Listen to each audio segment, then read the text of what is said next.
Pues perfecto, como decía, continuamos con la segunda charla de hoy, que será sobre neutrinos, y tenemos dos ponentes, Miguel Ángel García Perís y Sergio Alves.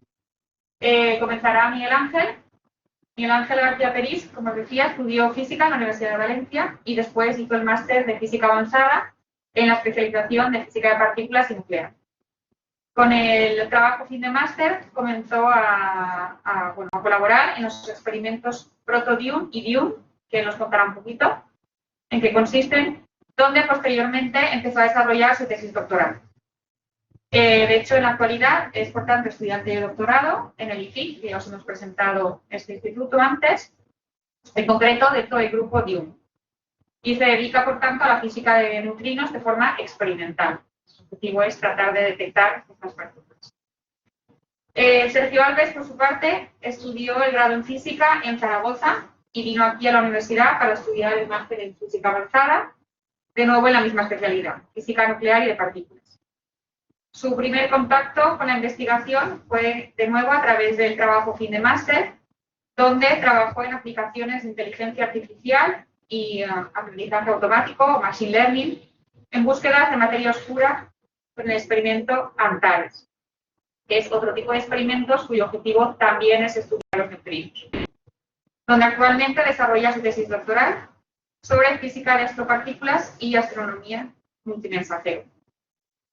Durante el doctorado ha estado de estancia en la Universidad de Mainz, en Alemania, durante 2 meses, donde contribuyó también a búsquedas de hipertritones. Sí, Exacto, una partícula aún más diferente de la que igual nos hace un flash. Y si no, pues siempre podéis preguntar. Bien, pues como os decía, ellos dos nos presentarán una charla cuyo título es El neutrino, la partícula fantasma, y con esto pues le doy paso a ellos. Aquí tenéis el puntero. Vale.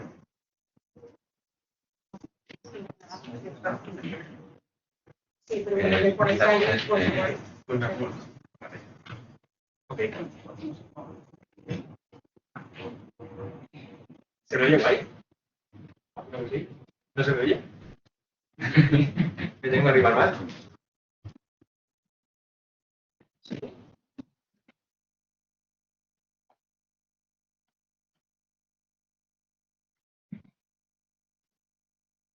¿Ahora se me oye? Ahora sí. Vale, perfecto. Bueno, pues como os estaban contando, pues yo soy Miguel Ángel García, mi compañero Sergio, y vamos a comentar en esta charla, vamos a hablar de los neutrinos y su relevancia en la física de astropartículas, ¿de acuerdo? Entonces, bueno, pues ¿qué son los neutrinos? Los neutrinos son una de las partículas fundamentales que componen el universo que nosotros conocemos, ¿de acuerdo? Y son unas partículas, cuanto menos, muy curiosas. ¿Por qué? Porque son muy abundantes, hay muchísimos, pero al mismo tiempo prácticamente no interaccionan con nada. De hecho, para que os hagáis una idea, ahora mismo a todos nosotros, independientemente de donde estéis, nos están atravesando millones, millones y millones de neutrinos y no pasa absolutamente nada. Entonces, a priori parece que son completamente irrelevantes, pero nada más lejos de la realidad. ¿Por qué? Porque tienen una serie de características que hace que estén constantemente desafiando los conocimientos que tenemos de física al nivel más fundamental, ¿de acuerdo? Entonces, la idea de esta charla es ir revisando un poco cuáles son las características de estas partículas y qué es lo que les hace tan interesantes. Y para ello, pues vamos a empezar hablando un poquito de historia de la física, ¿vale? Nos vamos a ir al año 1920, cuando se empezaba a estudiar el fenómeno de la radioactividad. El fenómeno de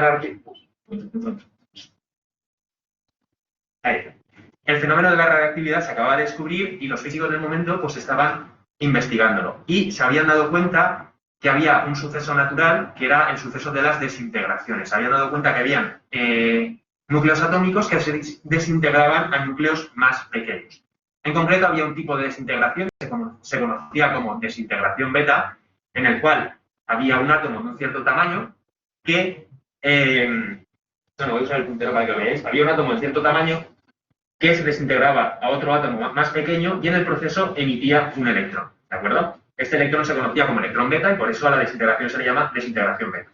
Pues bien, los científicos del momento decidieron estudiar este proceso y dijeron, bueno, pues vamos a medir o a estudiar cuáles son las características de este electrón resultante. Y desde el punto de vista puramente dinámico, Esto es una desintegración a dos cuerpos. Entonces, la energía de este electrón tenía que estar unívocamente definida. Entonces, ¿cuál fue la sorpresa que se encontraron los investigadores? Pues en vez de encontrarse una energía constante para los electrones resultantes de este proceso, se encontraron con un espectro continuo de energías. Es decir, ellos esperaban observar un valor centrado, como la rayita esta que veis aquí, color rojo, y en cambio lo que observaron fue un espectro continuo de energías. Y claro, esto fue una liada muy grande. ¿Por qué? Porque esto no es como cuando tú vas al laboratorio, estás haciendo una práctica, los resultados no te cuadran y haces un poco de análisis mágico de datos para que todo tenga sentido. No, no. O sea, aquí se estaba poniendo en evidencia que posiblemente el principio de conservación de la energía estaba siendo violado. Entonces, mira que los físicos estamos seguros de pocas cosas en esta vida, pero el principio de conservación de la energía, que no nos lo quiten.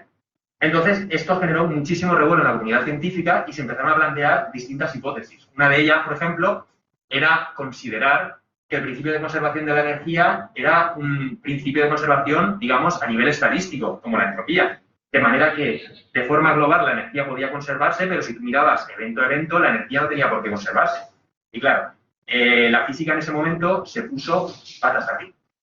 Y entonces llegó el año 1930, un congreso muy importante de la física que había en ese momento, al cual el señor Pauli envió esta carta, que es una carta, básicamente esta carta forma parte de la historia de la física, en la cual intentaba dar una respuesta al problema del espectro continuo de energía de la desintegración. Y como pues yo no sé alemán, pasamos a la versión en inglés. Básicamente en esta carta, Pauli decía que tenía o había tenido que recurrir a un remedio desesperado con tal de salvar el principio de conservación de la energía. Es decir, Pauli estaba absolutamente convencido de que la energía se tenía que conservar. Entonces tenía que estar pasando alguna otra cosa que hiciera que aparentemente la energía no se conservara. Entonces, con tal de salvar la conservación de la energía, Pauli propuso la existencia de un nuevo tipo de partícula que era eléctricamente neutra, que tenía spin medio y que tenía una masa muy, muy, muy pequeña, ¿de acuerdo? De forma que la desintegración beta no era una desintegración a dos cuerpos, sino que era una desintegración a tres cuerpos, lo cual explicaría el espectro continuo de energías del electrón. Claro, a costa de salvar la desintegración de la energía, Pauli se había inventado una partícula que era prácticamente indetectable, porque sin masa, sin carga y que nunca se había visto, Pauli se había inventado un fantasma y en sus propias palabras había hecho algo que ningún físico teórico tenía que hacer nunca jamás de los jamases, que era inventarse una partícula que no podía ser detectable. Y esta partícula que se acababa de inventar es el neutrino que nosotros conocemos a día de hoy, ¿de acuerdo? Pues bien, esto pasó en 1930. No fue hasta 1956 cuando estos dos señores, que son Reims y Cowan, finalmente descubrieron la existencia del neutrino. ¿Y cómo lo hicieron? Pues bien, en aquel momento ya se tenía un poco más claro en qué consistía la desintegración beta. Teóricamente consistía en un neutrón que se desintegraba en un protón, un electrón y en un hipotético neutrino. ¿De acuerdo? Entonces esta gente pensó que si este proceso era viable, probablemente el proceso inverso también lo fuera. Es decir, si llegara un neutrino y golpeara un protón, posiblemente el resultado fuera un positrón, que es un electrón con carga positiva, y un neutrón. ¿De acuerdo? Posiblemente el positrón se aniquilase con un electrón del ambiente y diera lugar a dos fotones, y el neutrón fuese absorbido por un núcleo atómico, dando lugar a un tercer fotón. Es decir, estos señores se dieron cuenta de que lo único que tenían que hacer para descubrir al neutrino era encontrar estos tres fotones de manera simultánea. Vale. Una vez tuvieron esto claro, lo único que necesitaban era conseguir una reacción de un neutrino. Y para ello lo que hicieron fue poner su detector al lado de un reactor nuclear, donde en teoría había un flujo de neutrinos muy grande. Y finalmente, con todo esto, estos dos señores consiguieron detectar por primera vez al neutrino, 26 años después de que Pauli hubiera propuesto su existencia. Y ahora que estamos hablando de cómo detectar neutrinos, vamos a hacer una pequeña parada en la charla y vamos a hablar de cómo detectar neutrinos, un cursillo rápido de iniciación a la detección de partículas sin carga, sin masa y que interaccionan muy, muy poco. Para que os hagáis una idea, un neutrino tiene que atravesar a toda esta cantidad de personas que veis aquí para en promedio interactuar con una de ellas, ¿de acuerdo? Así que para detectar un neutrino necesitamos 4 cosas. La primera de ellas es, 1, muchísimos neutrinos. Es decir, si los neutrinos interaccionan muy poco, cuantos más tengamos, más posible es que alguno de ellos interaccione. Lo siguiente que necesitamos es un detector muy masivo, o en su defecto, muy grande. ¿Por qué? Porque cuanto más grande sea nuestro detector, más probable es que alguno de los neutrinos interaccione en nuestro detector. Lo tercero que hemos de considerar es que, por mucho que tengamos un flujo de neutrinos muy grande y un detector muy grande, el número de eventos o de sucesos que vamos a poder ver siempre va a ser muy pequeño. Entonces, necesitamos aislar completamente nuestro detector del fondo. Y para ello, pues necesitamos poner nuestro detector bien debajo de una montaña, bien en una mina, bien debajo del mar o bien debajo del hielo de los polos. Y finalmente, tenemos que estar listos para detectar los productos de la reacción del neutrino. ¿Qué significa esto? Como los neutrinos no tienen carga eléctrica, nunca van a dejar ningún tipo de huella o marca en nuestro detector. Pero en el momento que los neutrinos, un neutrino interaccione en nuestro detector, va a generar otro tipo de partículas cargadas, como por ejemplo protones y electrones, como podéis ver en esta imagen, que sí que podemos detectar y reconstruir. Entonces, en el momento que nosotros veamos este tipo de situaciones, que por ejemplo un protón y un electrón que salen de la nada, sabemos que posiblemente han sido generados por un neutrino. Y con esto acaba el curso rápido de iniciación a la detección de neutrinos. Y seguimos con la charla. Hemos empezado en 1920, hemos pasado a 1930, 1956 y venimos a la actualidad, 2021. A día de hoy sabemos muchísimas más cosas de los neutrinos de lo que sabíamos hace 100 años. Sabemos muchísimas más cosas en general de todo. Y de hecho tenemos, a nivel de física de partículas, una teoría que es el modelo de partículas, de la cual hay mañana una charla, que nos explica con muchísima precisión el comportamiento de las partículas a su nivel más fundamental, ¿vale? Y en esta teoría, y en función a nuestros resultados experimentales, nosotros a día de hoy sabemos que hay 3 tipos de neutrino, que son los que veis aquí, cada uno de ellos asociado a una partícula diferente. Por ejemplo, el neutrino electrónico está asociado al electrón, el neutrino muónico está asociado al muón y el neutrino tau está asociado al leptón tau. Los neutrinos tienen una masa muy pequeña, no tienen carga eléctrica y tienen spin 1 medio. Así que más o menos os podéis hacer una idea de que Pauli, el día que predijo la existencia del neutrino, estuvo bastante acertado. Una cosa que quiero remarcar aquí, y quiero que se os quede en la cabeza, es que la masa de los neutrinos es tan pequeña que nunca se ha podido medir. Es decir, se sabe que es inferior a cierto valor, pero no se sabe cuál es su valor absoluto. De hecho, en el propio modelo estándar, los neutrinos no tienen masa. Están considerados que tienen una masa igual a 0. Por otro lado, al estar presentes los neutrinos en desintegraciones nucleares y en procesos radiactivos, están relacionados con una gran cantidad de procesos o sucesos naturales de todo tipo. Por ejemplo, los podemos encontrar en supernovas de neutrinos, los podemos encontrar en la corteza terrestre, los podemos encontrar en reacciones de rayos cósmicos, en la atmósfera. Incluso nuestro propio cuerpo está constantemente emitiendo un flujo de neutrinos. Entonces, como están relacionados con tantos procesos y a la vez interaccionan tan poco, han acabado siendo la segunda partícula más abundante del universo por detrás de los fotones. Entonces, claro, teniendo tantos y siendo cuanto menos un reto a la hora de ser detectados, pues los físicos, ¿qué hacemos? Necesariamente los tenemos que investigar. No, es de cajón. Entonces llegó alguien que dijo que por qué no mirábamos a los neutrinos atmosféricos, los neutrinos que se producen en la atmósfera. ¿Cómo se producen los neutrinos en la atmósfera? Pues bien, los neutrinos en la atmósfera se producen cuando un rayo cósmico llega a la atmósfera. Un rayo cósmico es una partícula cargada que llega desde el espacio, interacciona con algún núcleo de la atmósfera y genera piones cargados. El pión es un tipo de partícula que tiene carga bien positiva, bien negativa. La cuestión es que en promedio, cada vez que un pión se desintegra, genera 2 neutrinos muónicos por cada neutrino electrón. Es decir, los físicos que en ese momento querían estudiar el flujo de neutrinos atmosférico, básicamente se esperaba encontrar un ratio de 2 a 1. 2 neutrinos muónicos por cada neutrino electrónico. Pues bien, ¿qué fue lo que se encontraron? Lo que se encontraron fue un flujo de 1 a 1. O bien nos faltaban neutrinos muónicos o bien nos sobraban neutrinos electrónicos. Pero algo estaba pasando ahí. De hecho, una anomalía similar se encontró con el flujo de los neutrinos solares. Y bien, ya teníamos otra vez a los neutrinos diciéndonos que aquí pasaba algo que no conocíamos y que no habíamos tenido en cuenta.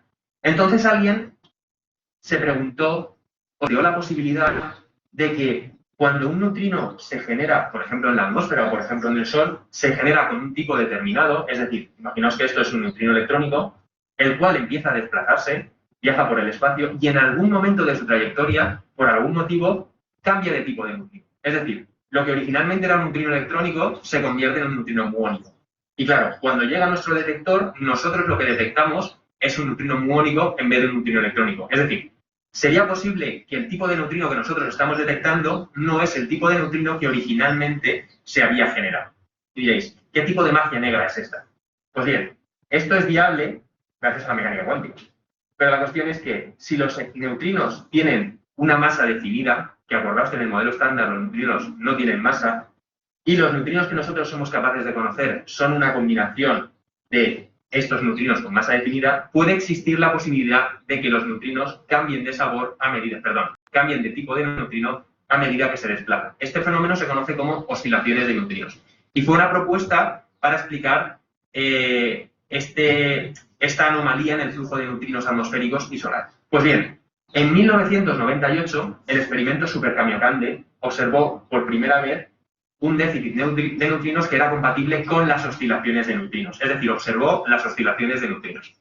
Super Kamiokande es un experimento que está en Japón, es súper grande y está debajo de una montaña. Y básicamente estaba ahí puesto a ver los neutrinos pasar. Y lo que hizo Super Kamiokande fue ver que a medida que los neutrinos recorrían una distancia mayor antes de llegar al detector, desde la atmósfera hasta el detector, el flujo de neutrinos descendía más o menos. Por ejemplo, para los neutrinos que venían directamente desde la atmósfera hasta el detector, a una distancia de unos 15-25 kilómetros, el flujo de neutrinos coincidía con lo esperado. Pero en cambio, para los neutrinos que venían desde la atmósfera debajo de Japón, es decir, se generaban en la atmósfera, atravesaban toda la Tierra y llegaban hasta el detector, para esos neutrinos el flujo medido era mucho menor de lo esperado. Por esto, Super Kamiokande descubrió que los neutrinos en efecto oscilan. Y esto fue un bombazo por dos motivos. El primero, como os he dicho, y quiero que os acordéis, en el modelo estándar los neutrinos no tienen masa, pero el hecho de que oscilen es una prueba de que los neutrinos tienen masa. Entonces, estamos hablando de que esto es una de las pocas pruebas que tenemos de física más allá del modelo estándar, de que hay algo más que todavía no conocemos. Pero es que además, el hecho de que los neutrinos oscilen, y esto va a sonar súper sensacionalista, pero es que es verdad, está relacionado, puede estar relacionado con el origen del universo. Y diréis, ¿cómo? Digo, pues bueno, vamos a hacer una clase rápida de introducción a lo que es el origen del universo, ¿de acuerdo? Y es que básicamente nosotros sabemos, y lo hemos visto en absolutamente todos los experimentos de física de partículas que hemos hecho a lo largo de la historia, que materia y la antimateria, siempre que se crean a partes iguales, ¿de acuerdo? Y esto ocurre siempre. De la misma forma, cuando la materia y la antimateria se aniquilan en la misma proporción. Esta relación no ha sido violada nunca jamás de lo jamás. Entonces, de la misma manera, en el momento del origen del universo, en el Big Bang, se tuvieron que crear necesariamente la misma cantidad de materia que de antimateria. Pero claro, esto nos lanza una pregunta natural, y es que, ¿cómo es posible que si se crearon la misma cantidad de materia y antimateria, nosotros a día de hoy vivamos en un universo formado única y exclusivamente de materia? Es decir, ¿qué pasó con la antimateria que falta? ¿Qué propició que ahora vivamos en un universo hecho de materia y no de antimateria? Entonces, pues, esto no está claro, no se sabe qué pasó para que el universo existiera. Pues bien, se piensan muchas cosas, pero una de las posibles explicaciones es que en los primeros instantes del universo hubiera una pequeña diferencia de comportamiento entre la materia y la antimateria. De forma que la balanza materia-antimateria quedara decantada un poquito en favor de la materia, de manera que cuando todo empezó a aniquilarse entre sí, hubo una pequeña porción de materia que sobrevivió y acabó generando el universo que conocemos a día de hoy y en el cual vivimos. Y diréis, bueno, ¿y esto qué tiene que ver con los neutrinos y las oscilaciones? Pues bien, si os acordáis de la ecuación que más o menos os he presentado antes, este elemento que veis aquí es lo que se llama matriz, es una matriz de mezcla que nos explica las oscilaciones de neutrinos. Si nosotros extendemos esta matriz, básicamente, para los que hayáis dado algo de álgebra, veréis que es una matriz de rotación, simplemente con tres ángulos de rotación, 1, 2 y 3, pero aquí aparece un último parámetro, que es esta delta que veis aquí, que se conoce como una fase de violación de la simetría CT. ¿Y qué significa esto, por muy difícil que sea la terminología? Esto significa que esta fase nos mide o nos cuantifica la diferencia de comportamiento entre los neutrinos y los antineutrinos. Es decir, existe la posibilidad de que se comporten de manera distinta. Un valor cero de esta fase implicaría que los neutrinos y los antineutrinos se comportan idénticamente igual. Pero un valor distinto de cero nos estaría indicando que los neutrinos y los antineutrinos no se comportan de la misma forma, lo cual podría estar relacionado con el origen del universo. A día de hoy, esta fase se ha medido, este parámetro se ha medido y el resultado es distinto de cero. El resultado de la medida es diferente de cero. No obstante, no tenemos aún, digamos, una confianza estadística suficiente como para estar completamente seguros de que es distinto de cero. Se necesitan mejores experimentos y experimentos, digamos, con más potente y más resolución para hacer una medida, digamos, definitiva de este parámetro. Pero más allá de que los neutrinos puedan o no estar relacionados con el origen del universo, el hecho de que los neutrinos oscilen ya de por sí implica que los neutrinos tienen masa. Y si os acordáis, porque lo he dicho 3 veces, os tenéis que acordar, en el modelo estándar los neutrinos no tienen masa. Entonces, ¿cómo puede ser que en la teoría más precisa que tengamos para conocer la física fundamental, los neutrinos, después de 23 años de saber que tienen masa, sigan sin tener masa? Pues bien, la respuesta es que no es trivial añadirle masa a los neutrinos. Y ahora vamos a ver por qué. Pero para eso tenemos que entender qué es la helicidad, qué es la magnitud física de la helicidad. La helicidad es una magnitud física que se define como la proyección del spin de una partícula sobre el momento de esta partícula. Es decir, vamos a ver la fecha, aquí está. El spin es una magnitud vectorial, el momento es una magnitud vectorial, nosotros podemos perfectamente proyectar el spin sobre el momento, de manera que puede ser paralelo, como en esta imagen, o si estuviera en la otra dirección, sería antiparalelo. ¿De acuerdo? Desde el punto de vista, digamos, relativista, imaginaos, por ejemplo, un protón que tiene una helicidad, la que sea, una helicidad positiva que viaja por el espacio. Como el protón tiene masa, el protón nunca va a poder desplazarse a la velocidad de la luz. En cambio, nosotros siempre podemos ponernos en un sistema de referencia que vaya un poquito más deprisa que el protón, de forma que en nuestro nuevo sistema de referencia la helicidad del protón habrá cambiado, porque desde el nuevo sistema de referencia aparentemente el protón va hacia detrás. Es decir, para partículas masivas, la helicidad depende del sistema de referencia, no es un invariante relativista. En cambio, para partículas que no tienen masa, como se desplazan a la velocidad de la luz, nunca vamos a podernos poner en un sistema de referencia que vaya más deprisa que estas partículas y, por tanto, su helicidad siempre va a ser la misma. Es decir, para partículas que no tienen masa, la helicidad es invariante o constante. Pues bien, os imagináis qué pasa con los neutrinos, ¿no? Los neutrinos aparentemente tienen helicidad invariante. Única y exclusivamente hemos observado neutrinos con helicidad antiparalela y antineutrinos con helicidad paralela. Entonces, claro, juntar todo esto para ampliar el modelo estándar no es trivial, porque por un lado tenemos que en el modelo estándar, bueno, en general, las partículas con masa no tienen helicidad invariante. Y aparentemente los neutrinos tienen helicidad invariante, lo que implica que no tienen masa. Pero es que a la vez los neutrinos oscilan, lo que inevitablemente implica que tienen masa. Entonces, ¿cómo juntamos todo esto para hacer una teoría consistente? Pues bien, podéis imaginar que no es fácil porque después de 23 años con un montón de gente trabajando en esto, aún no se tiene claro qué es lo que está pasando. Hay básicamente dos opciones para intentar explicar la masa de los neutrinos. La primera de ellas es asumir o inventarnos un nuevo tipo de neutrino que le llaman neutrino estéril, el cual obviamente no hemos detectado, y que si el neutrino de Pauli ya era fantasma, este es mucho más fantasma, es fantasmón. Y este neutrino estéril lo que haría es absorber las componentes de helicidad que nunca hemos podido observar de los neutrinos, ¿de acuerdo? Esta opción tiene, digamos, mucha tirada, porque podría relacionarnos este neutrino estéril que nunca hemos descubierto con la materia oscura que tampoco hemos descubierto, ¿de acuerdo? La segunda opción que tenemos es pensar que los neutrinos son partículas de Majorana, que es un tipo de partícula la cual es su propia antipartícula. Es decir, el neutrino y los antineutrinos serían lo mismo y serían su propia antipartícula. La cuestión es que, aun teniendo estas dos opciones, nunca hemos podido ver o validar ninguna de los dos. Es decir, esto es un mundo absolutamente abierto y en el momento que se descubra que se cumple una, la otra o ninguna de los dos, o ninguna de las dos, vamos a tener muchísimo juego para seguir trabajando y investigando todo lo que todavía no conocemos de las partículas fundamentales. Y bueno, como habéis visto, básicamente los neutrinos son unas partículas muy interesantes porque, aun sabiendo casi durante 100 años que existen, hay una grandísima cantidad de preguntas que tenemos que resolver sobre ellas. Hay muchas cosas que no entendemos. Sin ir más lejos, seguimos sin saber cuál es la masa de los neutrinos. Seguimos sin saber cuál de ellos es más masivo que cuál. No sabemos si hay 3 neutrinos o hay más. No sabemos si son partículas de Majorana, si son las únicas partículas de Majorana o si o estamos totalmente equivocados sobre su naturaleza. Y tampoco sabemos si violan o no la simetría de carga-paridad, es decir, si están relacionados o no con el origen del universo. Y para responder a todas estas preguntas, pues hay una gran cantidad de experimentos que intentan responder a cada una de ellas. Es decir, es un campo, digamos, muy activo en física de partículas y en el cual se están desarrollando muchas tecnologías para seguir trabajando con ellos. Pero esto son preguntas relacionadas con la naturaleza intrínseca de los neutrinos. Como os he comentado antes, los neutrinos están relacionados con muchísimos procesos naturales y si somos capaces de detectar esos neutrinos, somos capaces de entender procesos naturales que ocurren, digamos, muy lejos, como por ejemplo procesos astrofísicos, de los cuales os va a hablar a continuación mi compañero Sergio. Gracias, Miguel. A ver, que me sitúo un poco en el sitio. Me acerco el ratón y el teclado. Perfecto. Pues muchas gracias por la charla. Yo hoy os voy a hablar un poquito de la física de astropartículas y qué tiene que ver este campo de la física con los neutrinos.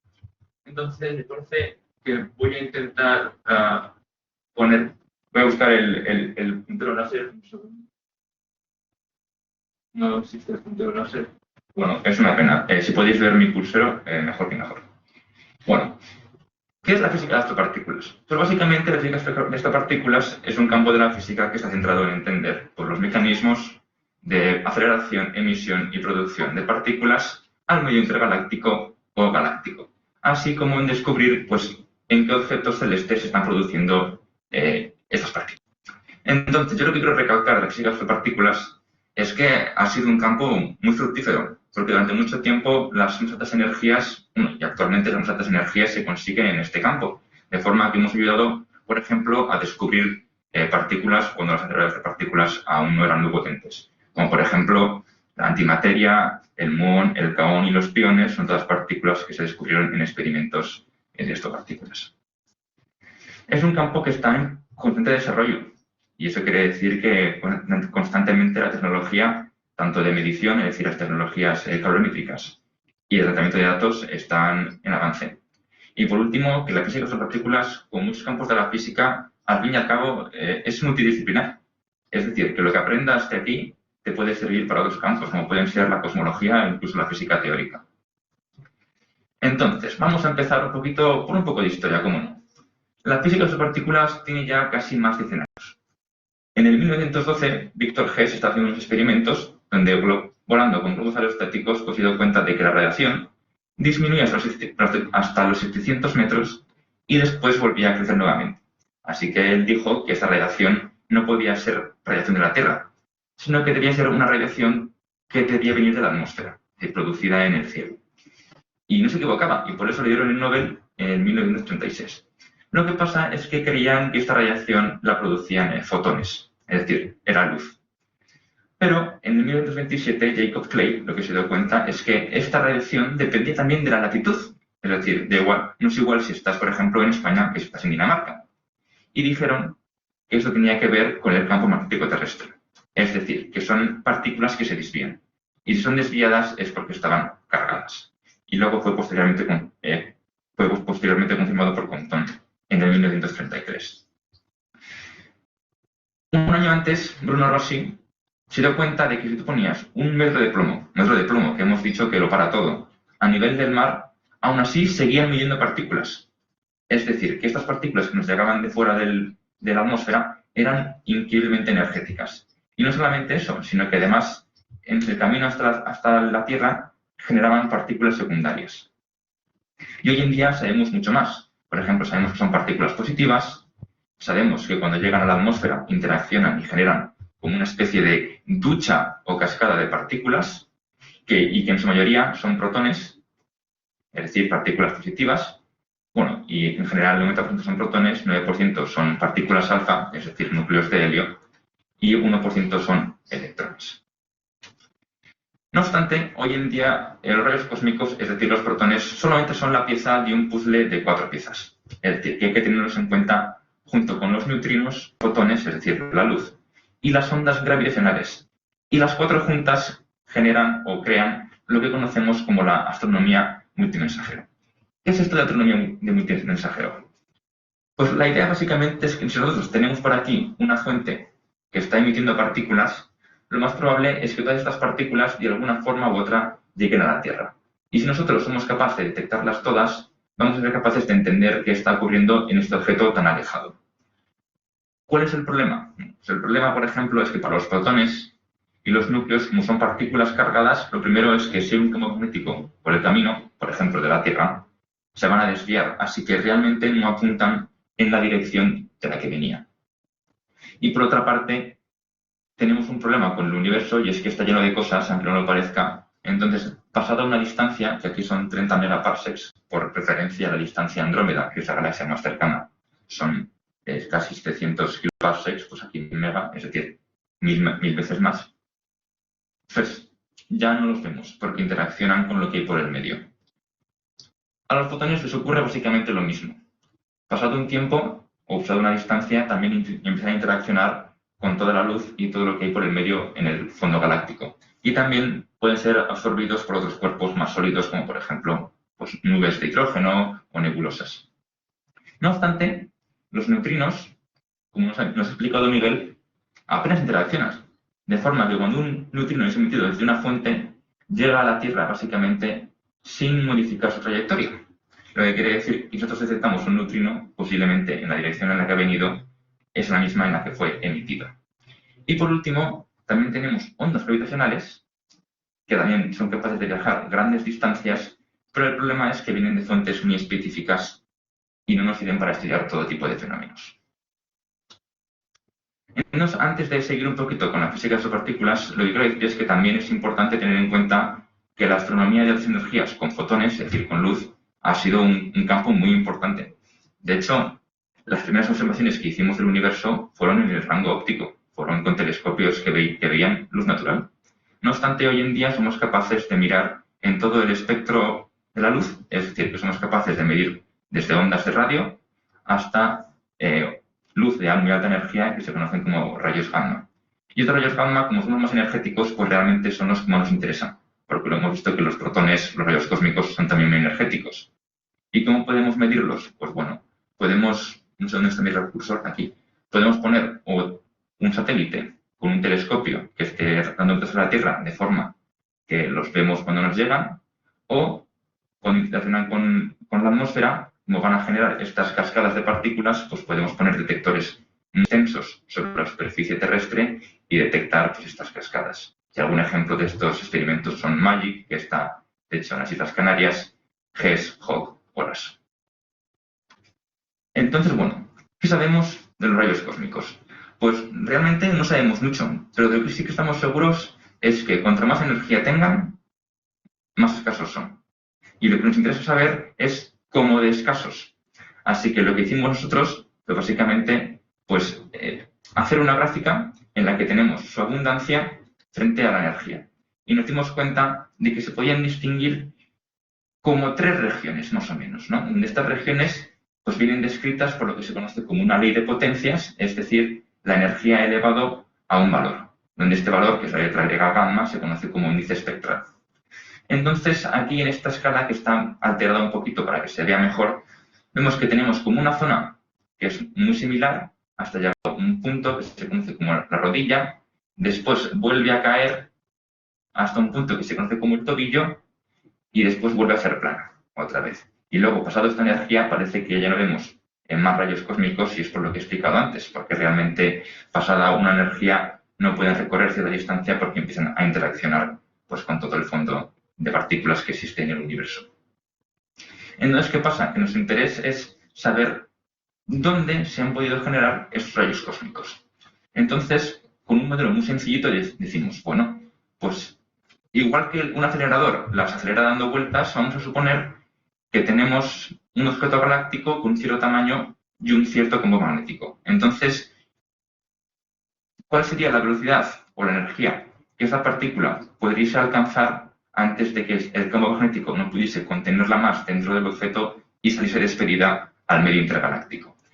Nosotros creamos esta grafiquita en la que aquí tenéis como una línea que te mide la energía y te la presenta frente al tamaño de los objetos y a su campo magnético. Aquí tenéis en un puntito pequeño el LHC, es decir, que el LHC que consigue 13 teraelectronvoltios, como nos ha explicado antes Nuria en su presentación, que estaría más o menos por este rango de energías aquí en este plot. Pues básicamente lo que tenemos es que todos estos objetos que están por aquí tienen que ser de alguna forma responsables de lo que estamos viendo en la emisión de rayos cósmicos. Y en parte no vamos mal encaminados, pues tenemos la impresión de que lo más seguro es que todos estos rayos cósmicos que están aquí antes de la rodilla han sido generados por remanentes de supernovas, es decir, estrellas que han explotado y toda la materia que han dejado durante la explosión pues está generando estos rayos cósmicos de alta energía. Ahora, estos zona de aquí, pasado el tobillo, que se conoce como rayos cósmicos de ultra alta energía, pues creemos que pueden ser generados en núcleos galácticos activos para aportar a genes que luego veremos un poquito más qué son, ¿no? Entonces, básicamente, ya tenemos más o menos aclarados de dónde vienen estos rayos cósmicos, pero queda esta región de aquí, entre la rodilla y el tobillo, en el que no tenemos muy claro de dónde viene. Entonces, a ver, este señor me está contando rayos cósmicos, fotones, pero ¿dónde está el neutrino? Aquí. Bueno, lo que pasa es que si están llegando rayos cósmicos, es decir, protones de muy alta energía, malo será que en su camino a la Tierra, o al menos donde son generados, no interaccionen con el resto de materia que hay alrededor. ¿Y qué materia suele haber? Pues suele haber protones, núcleos de hidrógeno, con su defecto fotones, es decir, la radiación de ambiente. Y todas estas reacciones tienen como consecuencia, al final, la generación de neutrinos. Por ejemplo, se generan piones, igual que se generan en la atmósfera, y estos piones se desintegran y al final generan neutrinos.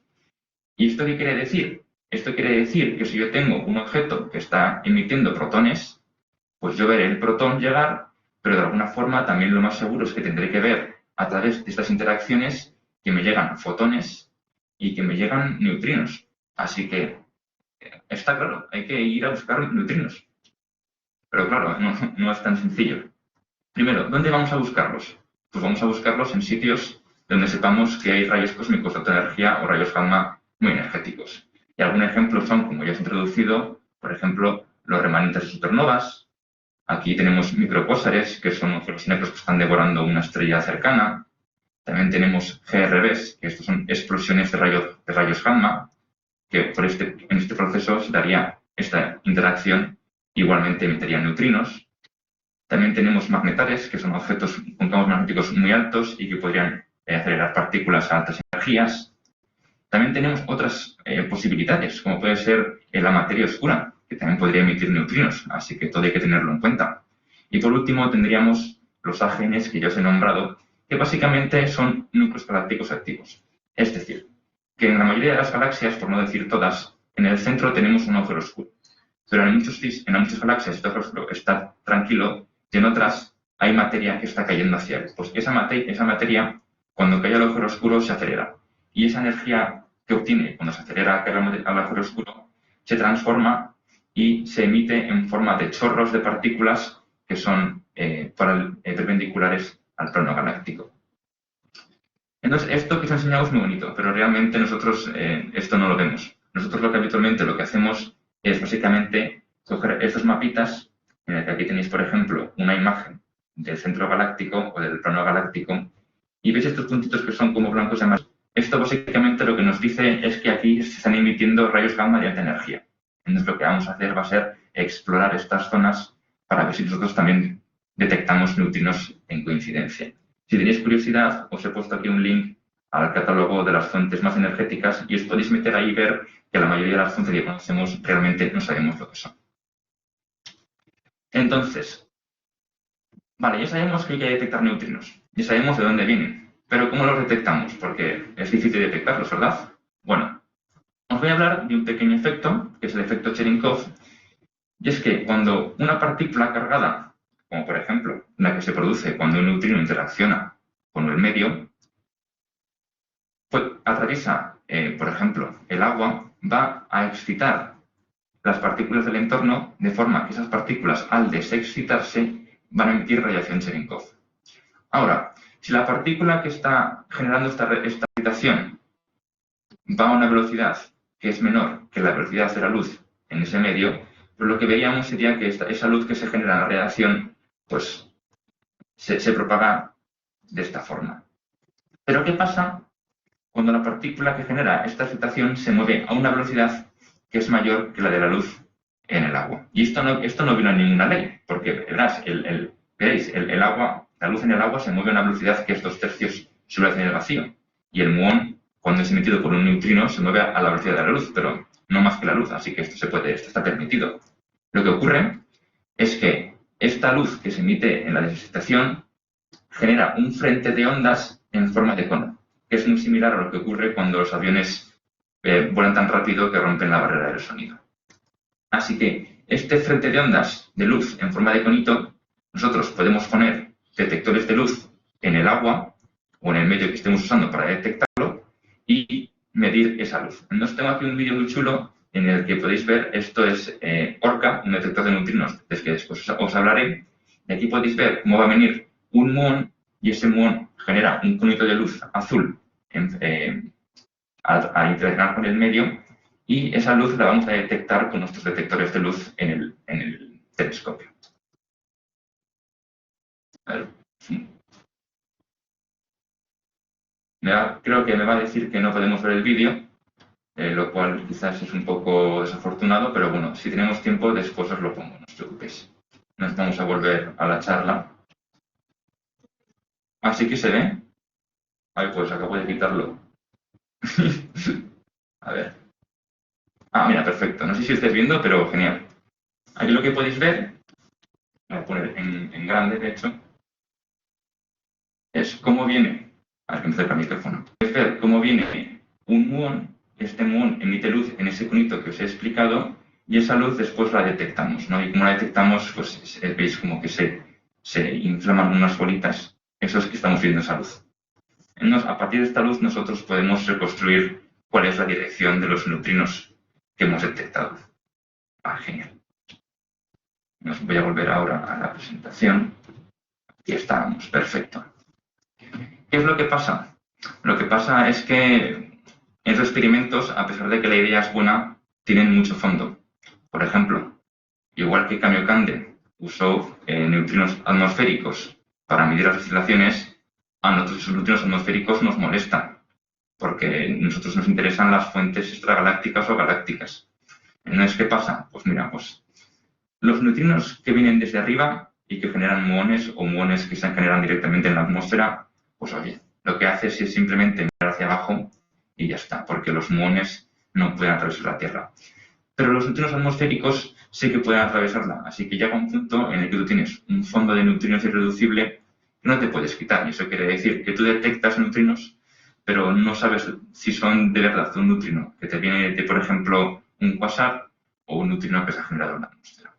Así que al fin y al cabo tenemos que recurrir a otras estrategias, como por ejemplo buscar, no sé, no está mi ratón otra vez, lo he perdido, como buscar aglomeraciones de neutrinos en el cielo o simplemente pues estudiar esos neutrinos en cuestión de energía y ver si se corresponde, por ejemplo, a un neutrino astrofísico con más energía o un atmosférico que tendría menos energía. Entonces, ahora que sabemos cómo detectarlos, os voy a explicar un poco cuáles son los telescopios de neutrinos que están en la actualidad en funcionamiento. Vamos a empezar con Antares y CheMSINet porque son los más importantes, ya que el IFIC participa activamente en experimentos y en búsquedas y en análisis con esos telescopios. Entonces, el telescopio Antares está en el mar Mediterráneo, cerca de la costa francesa de Toulon, y está anclado al fondo marino a unos 2.500 metros de profundidad. Y lo que está compuesto básicamente son líneas que tienen muchas estructuras en las que colocamos detectores de luz. Entonces, el detector de luz está mirando hacia abajo, porque como os he explicado, nos interesan los neutrinos que vienen a través de la Tierra. Entonces, con estos detectores de luz, pues seremos capaces de ver los neutrinos. Y lleva en funcionamiento desde 2007 y todavía sigue, así que llevamos a casi 14 años tomando datos. Por otra parte, CheMSINet es el predecesor de Antares, tomará el relevo algún día y está actualmente en construcción. Está compuesto de dos experimentos que son ARCA, para hacer astronomía de neutrinos, y ORCA, para estudiar oscilaciones de neutrinos. Si Antares tenía 12 líneas, ARCA va a tener 230 líneas y va a estar situado cerca de Puerto Pablo di Capopasero, en Sicilia. Esta es mucho más profundo y estos módulos ópticos están puestos de forma mucho más espaciada y además que tienen una tecnología mucho más avanzada, como podéis ver en esta imagen, donde tenemos somos capaces de cubrir casi toda la esfera de detección de detectores de luz. Por otra parte, ORCA, el detector para oscilaciones, va a estar situado cerca de donde está actualmente Antares, y su geometría es un poco más compacta. Y esto es porque ORCA está pensado para medir energías de neutrinos mucho más baja. Actualmente están en construcción y ya tenemos 12 líneas en total, 6 para ARCA y 6 para ORCA. Y si os preguntáis cómo son de grandes estos detectores, pues aquí tenéis ORCA, que es el más pequeñito, que es básicamente del mismo tamaño que la Torre Eiffel. Y ARCA, que sí que es mucho más grande, pues aquí lo tenéis comparado con un destructor imperial, que yo creo que da una buena impresión de cómo de grandes son estos tipos de instrumentos. Por otra parte, tenemos otros telescopios de neutrinos, que son IceCube y Baikal. IceCube está instalado en el Polo Sur y está metido en el hielo. Es decir, que han hecho pruebas en el hielo y han metido ahí sus fotomultiplicadores. Es actualmente el único telescopio de neutrinos que tiene un volumen efectivo de 1 kilómetro cúbico. Y básicamente tienen también una versión como más pequeñita, igual que tienen su propio ORCA, para medir eventos de baja energía. Su intención es mejorar este detector en el 2033 y donde si esto es el actual IceCube, pues lo querían hacer así de grande. Y por otra parte tendríamos Baikal GBD, que es otro telescopio de neutrinos que está en construcción, y este está en el lago Baikal, en Rusia, a una latitud similar a la de Antares. Y lo bueno que tienen ahí en Baikal es que durante el invierno se les congela el agua del lago, de forma que pueden ir andando sobre el lago e instalar pues, toda la instrumentación que necesitan. Actualmente tienen construidos 8 clústeres, que es como la forma que tienen ellos de organizarse, de los 14. Y más o menos lo tendrán acabado para el 2024, si todo va bien. Entonces yo ahora quería hablaros un poquito pues, de cuál es la actualidad o cuáles son como los hitos más importantes en la astronomía de neutrinos. Pues el experimento IceCube, que es el más grande, pues se ha llevado la palma en 2 cosas. Y lo primero es que, fijaros, en el 2013, cuando llevaban solamente 4 años de funcionamiento, fueron capaces de medir lo que se conoce como un flujo isotrópico, es decir, que es igual en todas las direcciones, de neutrinos astrofísicos. Esto que veis aquí en azulito sería lo que ellos esperarían ver si solamente tuviésemos neutrinos que vienen del fondo atmosférico, y estos cruces los han visto con su detector. Es decir, que no son compatibles lo que han medido con la hipótesis de que todo viene de la atmósfera. Por lo tanto, ellos dijeron con una significancia de 4,9 sigmas, que eso quiere decir que básicamente la probabilidad de que estuviesen equivocados es de 1 entre más de 1 millón, de que estos neutrinos tenían que venir de una fuentes extragalácticas. Y esto fue hace, ¿cuántos? 8 años. Hoy en día tenemos muchos más datos y aquí se puede ver perfectamente cómo los datos básicamente se corresponden a una convolución del flujo atmosférico y del flujo astrofísico. ¿Ok? También tuvieron un evento muy importante que básicamente dio pie a toda la locura de la física multimensajero, donde fueron capaces de detectar un neutrino de alta energía a la vez que otros experimentos eran capaces de detectar emisiones de rayos gamma de alta energía viniendo de una misma fuente. Y como os he explicado, esto es en lo que nos centramos, en detectar neutrinos en coincidencia con rayos cósmicos y con rayos gamma. Básicamente lo que vio IceCube es que si esto es el cielo, pues ellos vieron un evento que estaba viniendo de una zona del cielo, y a la vez otros experimentos como MAGIC, Fermi y muchos más, vieron que del mismo sitio estaban teniendo emisiones de luz muy intensas. Y al final fueron capaces de descubrir de dónde venían, que era un blazar, es decir, un núcleo activo galáctico que estaba emitiendo rayos gamma en ese momento. Y a pesar de que la probabilidad de que este evento fuese astrofísico solamente era del 50%, cuando miraron más profundamente en sus datos, lo que se dieron cuenta es que durante todos los años habían tenido más emisiones que venían de esta fuente, pero a más baja energía. Y fijaos, lo que yo quiero que veáis aquí es que cuando ellos cogieron sus datos y hicieron un análisis de ellos, lo que les salía es que el índice espectral, es decir, cómo se comportan con respecto a la energía, era de un valor cercano al 2 o 2,5, que es muy similar a lo que ellos ven cuando miden el flujo galáctico o astrofísico de neutrinos, lo que nos podría dar una indicación de qué son o cuáles son las fuentes que están generando estos neutrinos de alta energía que nosotros estamos viendo. Entonces, pues esa es la cosa. Si un blazar puede ser el responsable de esta emisión de neutrinos, vamos a buscar en nuestro cielo a ver si vemos más. Y eso es lo que se ha hecho durante mucho tiempo. Aquí tenéis, por ejemplo, con Antares. Hemos estado 11 años obteniendo datos y ahora hemos mirado a ver qué vemos. Y desafortunadamente hemos encontrado sitios en el cielo donde sí que parece que hay neutrinos que se acumulan, pero desafortunadamente cuando después intentamos ver si es significante o si de verdad es algo, pues no encontramos nada. Entonces aquí Antares, en este análisis de 11 años, vio un puntito en el espacio que había muchos neutrinos, pero cuando calculó si era algo, pues encontró que la significancia era de un sigma, es decir, que básicamente podía haber sido fondo, así que no era nada. También hacemos búsquedas listas de candidatos que podrían emitir neutrinos, pero igualmente lo que encontramos no es significante. Así que desafortunadamente, por parte de Antares no hemos encontrado ninguna fuente puntual que emita neutrinos.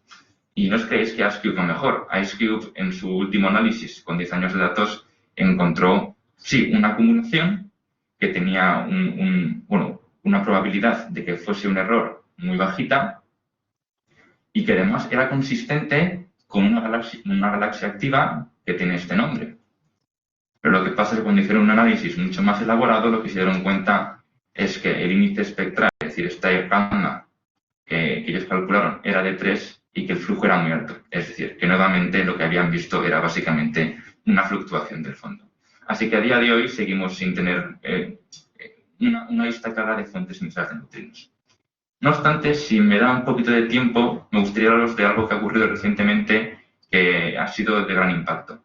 Pues hubo un grupo de investigadores rusos que hicieron hacer un análisis donde iban a coger los eventos de IceCube más energéticos, aquellos que tienen mayor energía, y iban a compararlos con la posición de núcleos galácticos activos que emitían en radio, es decir, en la frecuencia óptica de menor energía, que es lo que uno nunca esperaría, ¿no? Porque esperas que vengan con rayos gamma de alta energía.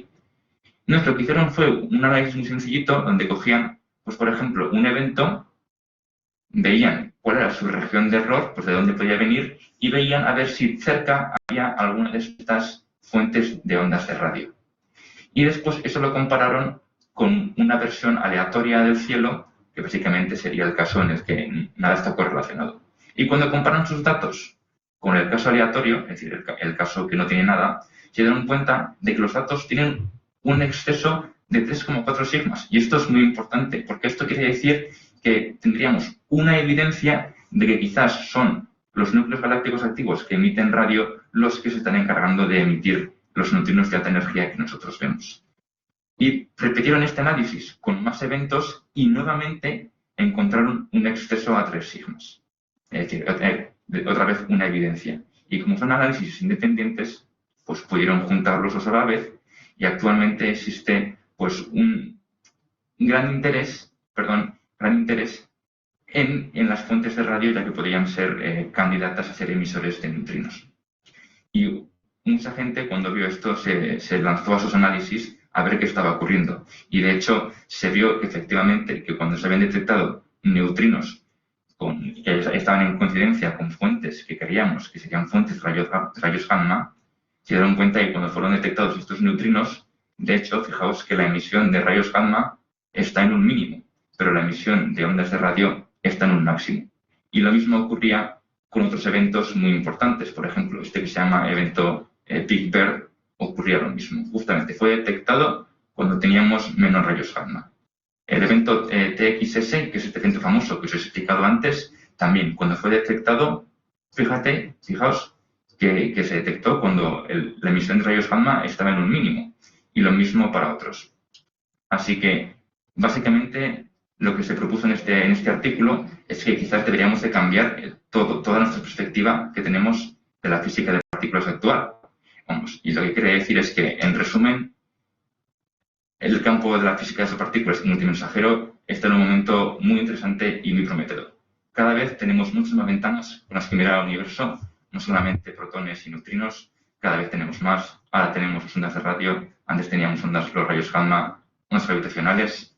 hay muchas preguntas que siguen abiertas, sin duda. Por ejemplo, el origen de ese flujo que midió IceCube, ya sean blazars, ya sean galaxias que emiten ondas de radio. Somos incapaces de explicarlo al 100%.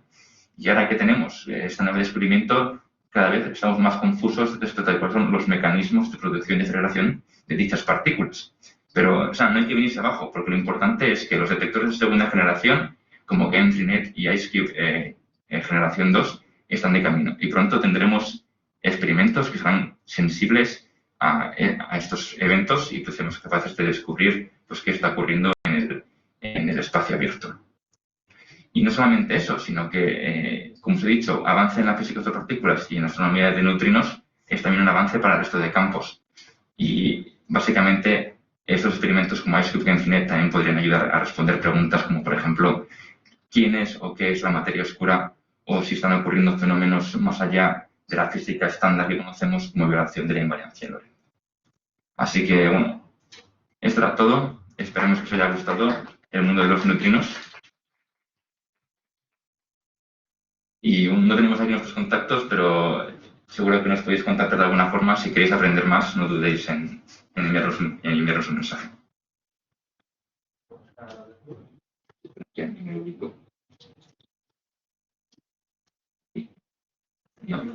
Vale.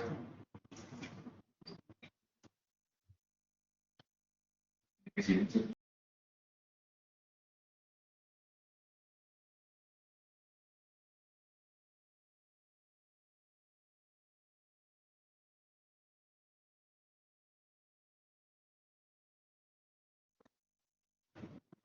Vale, muchísimas gracias, Miguel Ángel y Sergio.